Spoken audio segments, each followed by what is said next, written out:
Indian सेना Indian सेना कालापानी छोड़ इंडियन सेना कालापानी छोड़ नेपाली सेनालाई शक्तिशाली बनाऊ नेपाली सेना शक्तिशाली बनाऊ। आज नेपालका वीर छोराहरू आज नेपालका वीर छोराछोरीहरू थोरै पैसाको लागि इन्डियन आर्मीमा भर्ना हुनुहुन्छ।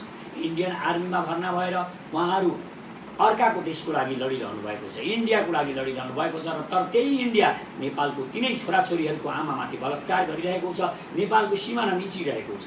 यो इन्डियन दलालहरूले यिनीहरूलाई अब नेपालको यो भर्ती गर्ने इन्डियन आर्मीमा जाने यो प्रचलन हामीले बन्द गर्नुपर्छ। यो देश हाम्रो शत्रु राष्ट्र बनेको इन्डियाको लागि किन हामीले हाम्रा जवानहरू दिएर कश्मीरमा लगेर किन शहीद बनाउनु पर्ने? जहाँ पनि अप्ठ्यारो स्थिति हुन्छ, जहाँ पनि पहाडमा लडाइँ गर्नुपर्ने, कुनै पनि देशमा लडाइँ गर्नुपर्ने हुन्छ, उसका आफ्ना सेनालाई उसले ब्याकमा राख्छ, उसलाई बचाउँछ र तिनै गोर्खाहरूलाई अगाडि पठाउँछ र गोर्खाहरू कश्मीरमा शहीद भइरहेका छन्। लद्दाखमा हाम्रा नेपाली छोराहरू शहीद भइरहेका छन्। आखिर हामी किन शहीद हुनुपर्ने? यो दलाल इन्डियाको लागि किन हामी हाम्रा जवानहरू हाम्रा छोराहरू शहीद हुनुपर्ने? त्यसकारण हामी अब यो इन्डियाको लागि लड्नुपर्ने कुनै आवश्यकता छैन। हामीले चाँडै नै यो इन्डियामा भर्ती हुने जुन प्रचलन छ यसलाई बन्द गर्नुपर्छ। नेपाली जवानहरूलाई फिर्ता बोलाउनुपर्छ र उनीहरूलाई यही रोजगारी दिने व्यवस्था यो सरकारले मिलाउनुपर्छ। यसको लागि पनि हामीले आवाज उठाउन जरुरी छ। आज हामी तपाईँ हेर्नुहोस्, कश्मीरमा जो नेपाली जवानहरू हुनुहुन्छ तिनीहरूको स्थिति, तिनीहरूले आफ्नो परिवारसँग पनि कुनै किसिमका कुराहरू गर्न सक्दैन। परिवारसँगको सम्बन्ध पनि उनीहरूको टुटाइएको हुन्छ। त्यहाँ उनीहरूलाई कुनै सामाजिक सञ्जाल प्रयोग गर्न दिइँदैन, फोन पर प्रयोग गर्न दिइँदैन। उनीहरूलाई एउटा अँध्यारो अवस्थामा राखिएको हुन्छ। केवल एकतर्फी बनाएर इन्डियाको लागि प्रयोग गरिएको छ र हाम्रा जवानहरूलाई हामीले फिर्ता बोलाउनु जरुरी छ। आज इन्डिया भनेको अमेरिकाको उच्चार भइसकेको छ। वास्तवमा इन्डिया यसरी चम्चागिरी गरिरहेको छ, अमेरिकाको उसँग सामरिक सम्झौता पनि गरिसकेको छ र वास्तवमा अब यो इन्डिया एसियाको लागि नै खतरा उत्पन्न गर्ने अवस्था सिर्जना भएको छ। किनभने अमेरिकाले चाहेको पनि यही छ र अमेरिकाको हितको लागि यो इन्डिया काम गरिरहेको कारणले यो नेपालको लागि खतरा साबित हुने देखिन्छ। वास्तवमा यो कश्मीरदेखि लद्दाखसम्म, कश्मीरदेखि डोकलामसम्म जुन इन्डियाको सेनाहरू हिमालयमा छन् त्यहाँबाट इन्डियाको सेना लखेट्नु अत्यन्त जरुरी देखिन्छ। भने यो अमेरिकालाई एसियाबाट नै लखेट्नु आजको आवश्यकता छ। एमसिसी खारेज गर्ने कुरा मात्र होइन, सबै किसिमका अनुदानहरू खारेज गर्नुपर्छ। अब नेपाली छोरो मागेर खाँदैन, नेपाली जनताहरू मागेर खाँदैन, नेपाली जनताहरू परिश्रम गर्छन्, किनभने नेपालीको रगतमै मागेर खाने कुरा लेखिएको छैन। यो कुरा यिनीहरूलाई हामीले बुझाउन जरुरी छ।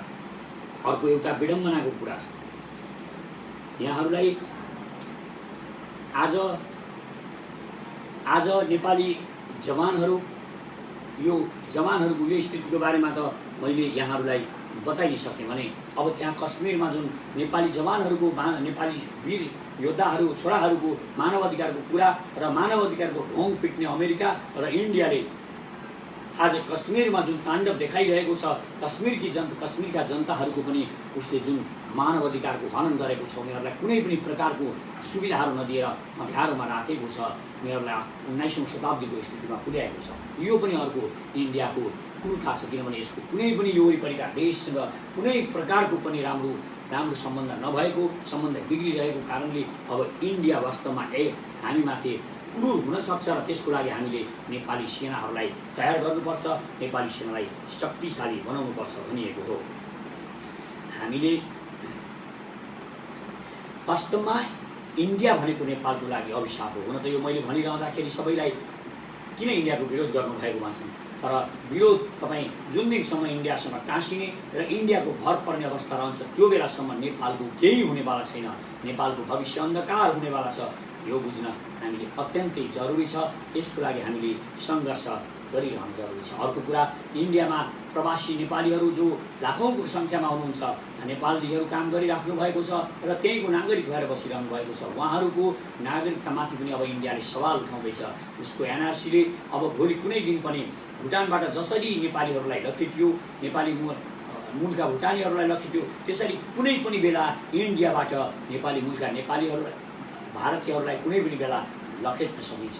यो एनआरसीको विधेयकले यही देखाउँछ र यही नियोजित रूपमा ल्याइएको हो। यो पनि नेपालको लागि खतरनाक छ। यो कुरा पनि हामीले बुझ्न जरुरी छ र इन्डियाको कुरा गरिरहँदाखेरि यी सबै कुराहरूमा हामीले ध्यान दिन अत्यन्तै जरुरी छ।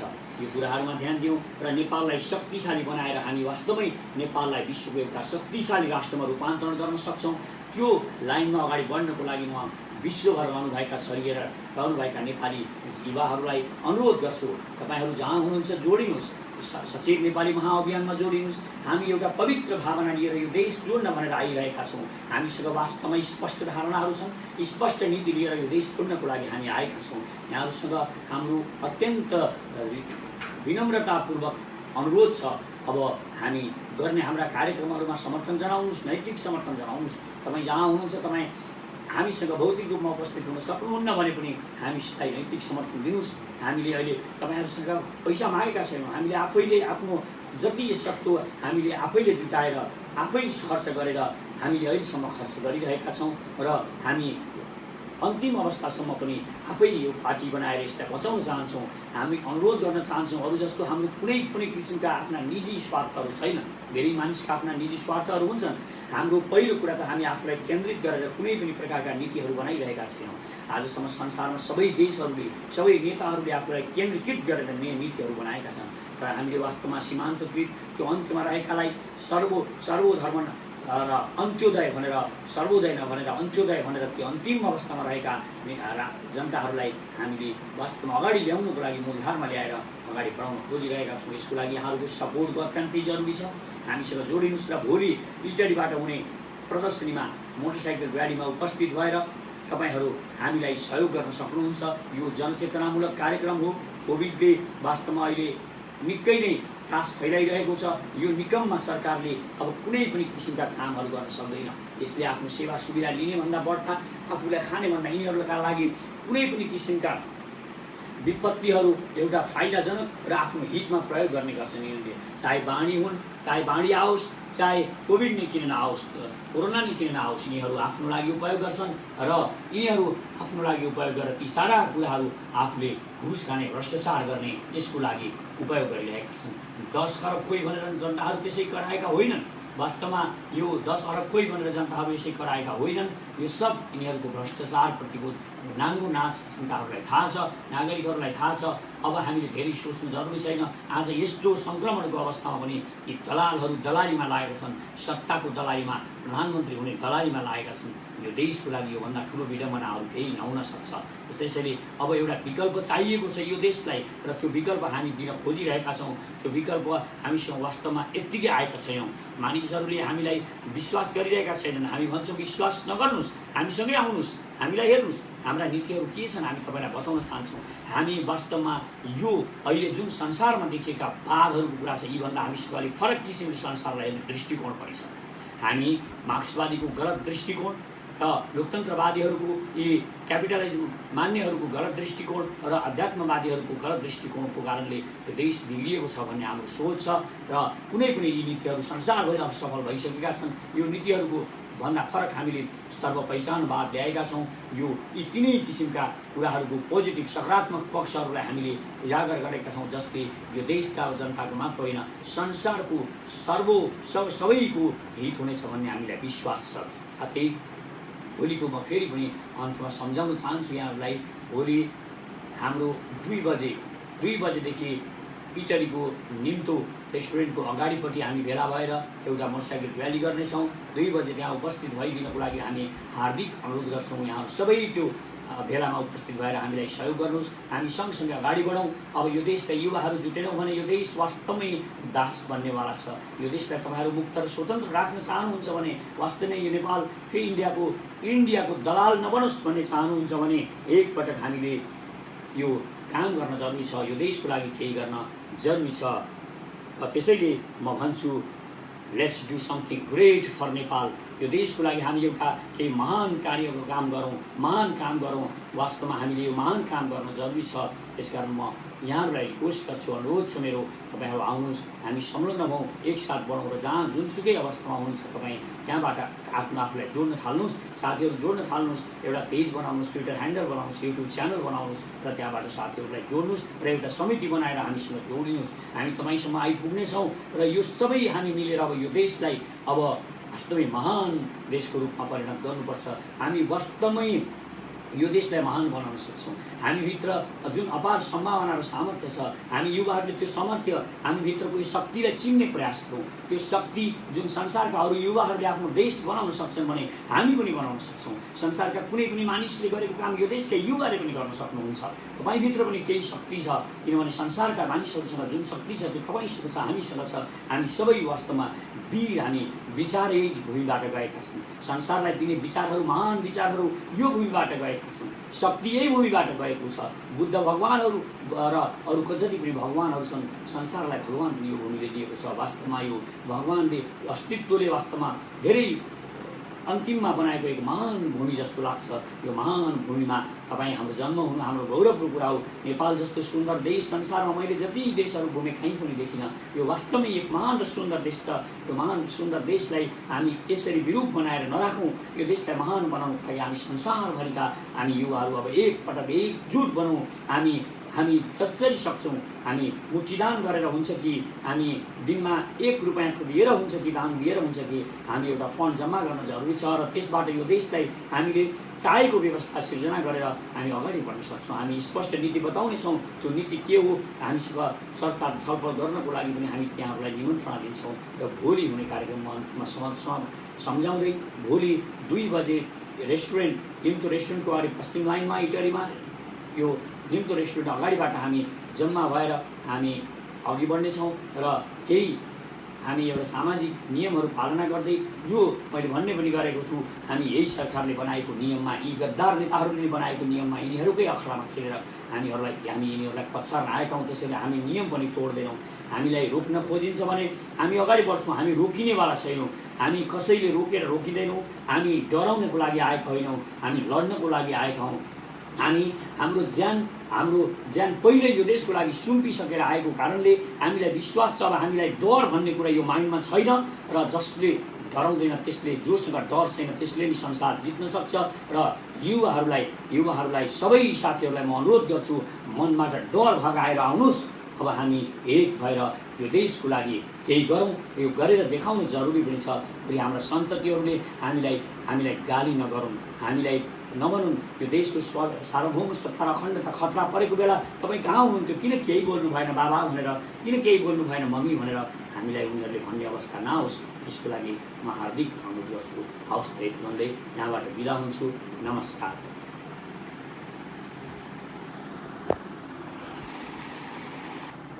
यहाँ सबैलाई नमस्कार। म आज लाइभमा अघि 9 बजे नै म उपस्थित होला, 9:15सम्म उपस्थित होला भनेको थिएँ। तर लाइन गएको कारणले, बत्ती नभएको कारणले मैले आफूले भनेको र तोकिएको समयमा उपस्थित हुन सकिनँ। यसको लागि म यहाँहरूसँग माफी माग्न चाहन्छु। हामीले पटक पटक यो व्यवस्था परिवर्तनको लागि सङ्घर्षहरू गऱ्यौँ र धेरै खालका सङ्घर्षहरू हामीले यो देशमा गऱ्यौँ। प्रजातन्त्र फाल्यौँ र प्रजातन्त्र ल्यायौँ। हामीले राणा फाल्यौँ, प्रजातन्त्र ल्यायौँ। त्यस पछाडि हामीले फेरि पञ्चायती व्यवस्था फाल्यौँ, प्रजातन्त्र ल्यायौँ। प्रजातन्त्र पनि हामीलाई पुगेन। त्यस पछाडि हामीले लोकतन्त्र ल्यायौँ। लोकतन्त्र पछाडि हामीले सङ्घीयता ल्यायौँ र सङ्घीयतापछि हामीले यस्तो लाग्यो अब त यो देशमा विकास हुन्छ होला भन्ने लाग्यो। तर त्यो बेला पनि हामीलाई फेरि एउटा कुरा खड्क्यो, यो देशमा 2/3 सरकार नभएर एउटा शक्तिशाली सरकार नभएको कारणले पो यस्तो भएको रहेछ भन्ने हामीलाई लाग्यो र हामीले फेरि 2/3 सरकार पनि यो देशका सत्ताधारी दलहरूलाई दियौँ। तर पनि यो देशमा कुनै पनि किसिमको परिवर्तन आयो। यसको मुख्य कारण के हो त? यो हामीले पटक पटक सङ्घर्ष गर्दा पनि किन यसरी परिवर्तन आएन? यो देशमा किन युवाहरूको मुहारमा, यो देशका नागरिकहरूको मुहारमा कुनै खुसी आएन? यो सोच्नु जरुरी छ र हामीले पटक पटक यो देशमा सङ्घर्षहरू गऱ्यौँ। तर हाम्रा पटक पटकका सङ्घर्षहरूले केवल दलाल भ्रष्टहरूलाई, विदेशी दलालहरूलाई मात्र सङ्घर्ष गरेर हामीले सत्तामा पुर्याएछौँ। हामीले हाम्रो देशको लागि सोच्ने, यो देशको भविष्यको लागि सोच्ने नेताहरू पाउन सकेनौँ। यस्तो किसिमका राजनेताहरू हामीले प्राप्त गर्न सकेनौँ। आज पनि तपाईँ हेर्नुहोस्, कोभिड-19 को यत्रो ठुलो खतरा देशभरि मडारिएको छ। रोगीहरू दिन प्रतिदिन बढेकै छन्। तर तपाईँ हेर्नुहोस्, यी नेताहरू सत्ताको दलालीमा को प्रधानमन्त्री बन्ने भनेर सत्ताको दलालीमा लागि परेका छन् लम्पटहरू। तपाईँ माधव नेपाल, झलनाथ खनाल, तपाईँ यी भीम रावलदेखि केपी ओली आदि यी जति पनि दलालहरू, प्रचण्डहरू र बाबुराम जस्ता दलालहरूलाई तपाईँ सत्तामा देखिरहनु भएको छ। शेरबहादुर जस्ताहरू आज शक्तिमा छन्। यी सबैको एउटै ठाउँमा कसरी प्रधानमन्त्री हुने, कसरी मन्त्री आफ्ना मन्त्रीहरू राख्ने, यति मात्र यिनीहरूको ठाउँमा छ। र कोही राजावादीहरू राजा बन्नको लागि पनि लागि परेका छन् भने अभियन्ताहरू पनि अब त म प्रधानमन्त्री र त प्रधानमन्त्री भन्दै हिँड्न थालेका छन्। यस्तो किसिमको निकममा केवल आफूलाई केन्द्रमा राखेर यस्तो सोच्ने शैलीले यो देश डामाडोल भएको छ। त्यसकारण अब हामी सचेत नेपालीहरू के चाहन्छौँ भने हामी आफूलाई केन्द्रमा राखेर होइन, यो देशका 3 करोड नेपालीहरूलाई र आफ्नो प्यारो मातृभूमि नेपाललाई केन्द्रमा राखेर सारा नीतिहरू बनाउनुपर्छ भनेर देशका नागरिकहरूलाई हामी देशभरि हामी नागरिकहरूलाई जुटाउन र एकजुट हुनको लागि आह्वान गरिरहेका छौँ। र हामीलाई के लाग्छ भने हामीले अहिले पनि जुट्न सकेनौँ भने हामी वास्तवमै हामी सकिनेछौँ, हामी सिद्धिनेछौँ र हाम्रा सारा सम्भावनाहरू बिग्रिनेछन्। हामीले अब सोच्ने बेला आएको छ। भारतले, इन्डियाले हामीमाथि यसरी आफ्नो पन्जा गाडिरहेको छ, आफ्ना दाराहरू गाडिरहेको छ। यदि हामीले उसबाट मुक्त हुने हो भने यो देशबाट इन्डियन दलालहरूलाई नलखेटिकन र सत्ताबाट इन्डियन दलालहरूलाई नखेलिकन यो देशको भविष्य बन्नेवाला छैन र यो कुरा हामीले बुझ्न जरुरी छ। केही दिन अगाडि हामीले भेडेटारमा, केही दिन अगाडिदेखि हामीले पूर्वमा प्रदेश 1 मा सचेत नेपालीले आफ्नो अभियान तीव्र पारिरहेको छ। यहाँहरूलाई अवगतै छ, सचेत नेपाली अब पार्टी बन्न गइरहेको छ र यो एउटा शक्तिशाली पार्टीको रूपमा रूपान्तरण होस् र देशका युवाहरूलाई जोडेर देशका युवाहरूलाई सत्ता सुम्पनको लागि, शक्तिमा पुर्याउनको लागि सफल होस् भन्ने हाम्रो चाहना छ। यही चाहना अनुरूप हामीले विराटनगरबाट यसको कार्य सुरु गरेका थियौँ। हामीले विराटनगरमा यो कार्यक्रम गऱ्यौँ, त्यस पछाडि हामीले धरानमा भानुचोकमा एउटा कार्यक्रम गऱ्यौँ र त्यस पछाडि हामी धनकुटामा कार्यक्रम गर्ने तर्खरमा थियौँ। र यहाँ एउटा कुरा मलाई भन्न पनि मन लागेको छ। अहिले जति पनि साथीहरू, युवा साथीहरू हुनुहुन्छ, हामीलाई सामाजिक सञ्जालमा लेख्ने गर्नुहुन्छ। उहाँहरूले लेख्नुहुन्छ, ओहो कति धेरै मान्छे 5-10 जना पनि रहेनछन्, 20 जना पनि पो रहेनछन् भनेर लेख्नुहुन्छ। हामीलाई गिज्याउनुहुन्छ र छतमा बसेर अनि झ्यालबाट हेरेर हामीलाई गिज्याउनुहुन्छ। हामी तपाईँहरूलाई अनुरोध गर्छौँ, हामी मैदानमा उत्रिएको, हामी सङ्घर्षमा उत्रिएको, तपाईँहरू जस्तै युवालाई शक्तिमा पुर्याएर यो देश परिवर्तन गर्न सकिन्छ भनेर हो। त्यसकारण हामी बाध्यताले राजनीतिमा आउन खोजेका हौँ। हामीलाई कुनै रहर थिएन राजनीतिमा आउनु लागि। हामी आफ्नै पेसा, तपाईँ जस्तै आफ्नै पेसा गरेर बसेका थियौँ। तपाईँ आज जिस्क्याउनुहुन्छ, तर त्यो जिस्काइरहँदा तपाईँ 1 जना त्यहाँ थपिनु भएको भए थप हामी 10 जना थियौँ भने तपाईँ थपिँदाखेरि 11 जना हुने थियौँ। त्यो 1 जनाको नि केही महत्त्व हुने थियो। त्यसकारण म सारा युवाहरूलाई अनुरोध गर्छु, हामीलाई जिस्क्याउनुको सट्टा हामीसँग सौन्दर्य नहोस्, हामी सँगसँगै अगाडि बढौँ। यहाँ कोही नेता बन्नुपर्ने जरुरी छैन। यहाँ कोही नेता बनेर एउटालाई हिरो बनाएर यो देश परिवर्तन हुनेवाला छैन। आउनुहोस् हामी सबै सहकार्य गरौँ, हामी सबै सहकार्य गरेर अगाडि बढौँ र यो देशलाई वास्तवमै हामीले चाहेको जस्तो एउटा महान देश बनाउनुपर्छ। हामी यो देशलाई फेरि महान बनाउन सक्छौँ। हामीले आफूलाई विश्वास गर्न जरुरी छ, आफ्नो शक्तिमा विश्वास गर्न जरुरी छ। हामीले अरू विदेशीहरूलाई विदेशका अनुदान र जो माग्ने देश छ, इन्डिया जस्तो माग्ने देशले केही दिन्छ भनेर त्यो देशले केही दिन्छ र हामी धनी हुँदा भनेर यस्ता कुरा कल्पना गरेर नबस्छौँ। हामीभित्र महान शक्ति छ, हाम्रो देशमा अत्यन्त महान ऊर्जाहरू छन् र यो देशमा हामीसँग सबै प्रकारका साधन स्रोतहरू छन्। ती साधन स्रोतहरूको प्रयोग गरेर हामी वास्तवमै एकपटक फेरि महान र शक्तिशाली नेपाल बनाउन सक्छौँ। हामीले जुन धनकुटामा प्रोग्राम गर्ने भनेर धनकुटाको मदन चोकमा प्रोग्राम गर्ने भनेर राखेका थियौँ र त्यहाँ धेरै साथीहरू रोशन बुढाथुकीको संयोजनमा एउटा ठुलो कार्यक्रमको आयोजना हामीले धनकुटाको मदन चोकमा राखेका थियौँ। हामीलाई त्यो कार्यक्रम सफल हुने र शक्तिशाली हुने बुझेर यहाँका यो निरङ्कुश सत्ता जस्तो अवस्थामा रहेको खड्ग ओलीको सरकारले र यो केपी ओलीका दलाल, लेन्डुबे दलालहरू र इन्डियाका दलाल जो धनकुटाको सिडिओ भएर बसेका छन्, ती दलाल केशव प्रसाद विमली जसले हामीलाई ठाडै भने म इन्डियाको विरोध गर्न मेरो जिल्लामा, मेरो धनकुटा जिल्लामा म कुनै पनि हालतमा इन्डियाको विरोध गर्न दिन्न, तपाईँ पुण्यजी आउनुहोस् या कोही आओस्, काठमाडौँबाट आएको भरमा म यहाँ धनकुटामा कार्यक्रम गर्न दिनेवाला छैन भनेर उनले हामीलाई पास त दिएनन् हामीलाई जान पनि रोक्यो उनले र धनकुटामा मदन चोकसम्म जानलाई पनि हामी भेटघाट पुगिसकेका मानिसहरू हामी 10-15 जना जुन गइरहेका थियौँ हामीलाई रोक्यो। हामी काठमाडौँबाट थोरै आएका थियौँ तर यही प्रदेशका साथीहरू हामी सबै मिलेर गइरहेका थियौँ। हामीलाई रोकियो र उनीहरूले कोभिड-19 को खतरा त पनि यिनीहरूले त्यहाँ हामीले हेऱ्यौँ। अहिले कोभिड-19 पूर्वमा फैलिनुको सबैभन्दा प्रमुख कारण हो इन्डियाको सिमानाबाट अहिले मानिसहरू जसरी धडल्लेका साथ प्रवेश गरिरहेका छन् नेपालमा, त्यो नेपालको लागि वास्तवमै खतरनाक भएर आएको छ।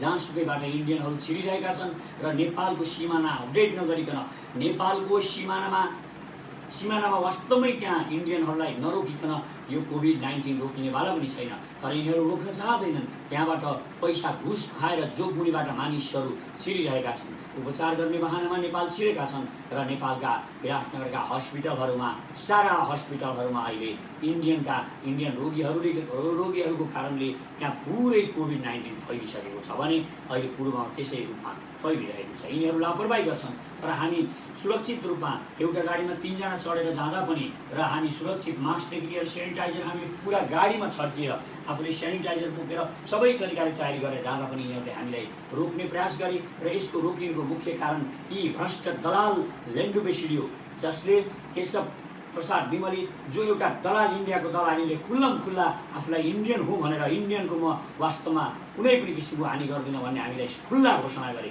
यस्ता दलालहरू वास्तवमै यो देशमा ब्युरोक्राट्समा 50,000 भन्दा बढी दलालहरू इन्डियाका जासुसी दलालहरू काम गर्छन् र यिनीहरू गुप्तचरी गर्छन् र यो देशको सारा कुराहरू यिनीहरूले इन्डियामा पुर्याउँछन् जुन भनिँदै आएको थियो र हामीले पनि यही बुझिरहेका थियौँ र त्यो वास्तवमा यी सिडिओलाई केशव प्रसाद विमली जस्ता दलालहरूलाई हेरेपछि हामीले प्रष्ट रूपमा यो थाहा पनि पायौँ। र आज तपाईँ हेर्नुहोस् यति भ्रष्टाचार धनकुटामा अहिले नेपालको सबैभन्दा भ्रष्ट जिल्ला मध्येमा एक परिसकेको छ धनकुटा। अलैँचीको कुरा मात्र होइन त्यहाँबाट अनेक किसिमका जडीबुटीहरू र साधन स्रोतहरू त्यहाँबाट तस्करी गरिन्छ। धनकुटालाई भ्रष्ट धनकुटा बनाउने र त्यो काममा यी केशव प्रसाद विमली जस्ता दलालहरूको प्रमुख हात छ र यस्ता दलालहरूलाई हामीले अब धनकुटाको हाम्रो जुन कार्यालय छ सचेत नेपालीको त्यहाँबाट हामीले यिनलाई अख्तियारमा मुद्दा हाल्ने पनि तयारी त गर्दैछौँ। तर त्यो अख्तियारको मुद्दामा पनि हामी विश्वस्त त छैनौँ किनभने यिनीहरू पनि घुस खुवाएर छुटिहाल्छन् भोलिका दिनमा, त्यो हामीलाई थाहा छ। तथापि पनि यिनलाई मुद्दा हाल्ने हामी तयारी गरिरहेका छौँ र चाँडै नै हाम्रा साथीहरूले त्यहाँ वकिलहरूसँग सल्लाह पनि गरिराख्नु भएको छ र यिनलाई हामी यिनका भ्रष्टाचारका कथाहरू हामी चाँडै नै देश जनताहरूमा बुझाउनेछौँ र अख्तियारमा यिनलाई मुद्दा त हाल्ने नै छौँ हामी। यो धेरै दिन पर्खनु पर्ने छैन र यिनले जुन इन्डियाको खुल्ला दलाली गरे यस्ता दलाल सिडिओहरूलाई हामीले अब त्यहाँ राखिरहनु पर्ने र यस्ता दलाल कर्मचारीहरू राखिरहेसम्म यो देशको भविष्य कुनै पनि भविष्य छैन भन्ने कुरा हामी एकमत पनि भएका छौँ। हामीलाई रोकिएन मात्र, हामीलाई त्यहाँ 12 बजे रातिसम्म त्यहाँ धनकुटामा भेडेटारमा थुनियो। तथापि हामीले भेडेटारमा एउटा प्रदर्शन त गऱ्यौँ तर त्यो प्रदर्शन जुन हामीले ठुलो प्रदर्शन गर्ने मदन चोकमा भनेका थियौँ धनकुटाको मदन चोकमा त्यो रोकियो र त्यहाँ हामी जतिजना 10-12 जना जतिजना थियौँ त्यतिले प्रदर्शन गऱ्यौँ र हामीलाई त्यहाँ थुनियो र 12 बजेसम्म हामीलाई राखियो।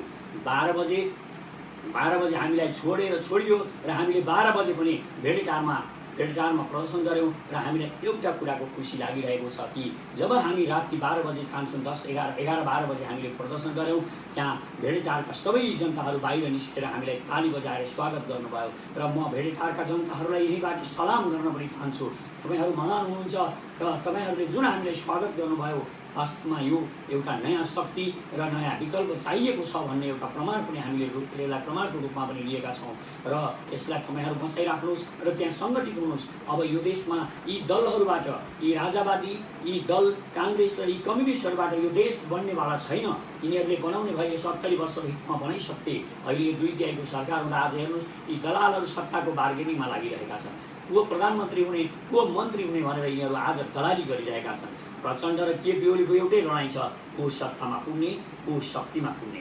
त्यसकारण अब 12 बजे राति पनि हामीलाई के भयो जब हामीलाई छोड्यो हाम्रा सबै साथीहरू भोकै हुनुहुन्थ्यो। भोका हाम्रा साथीहरूलाई दिनभरि हामीले केही पनि खाएका थिएनौँ, हामी सबै भोकै थियौँ।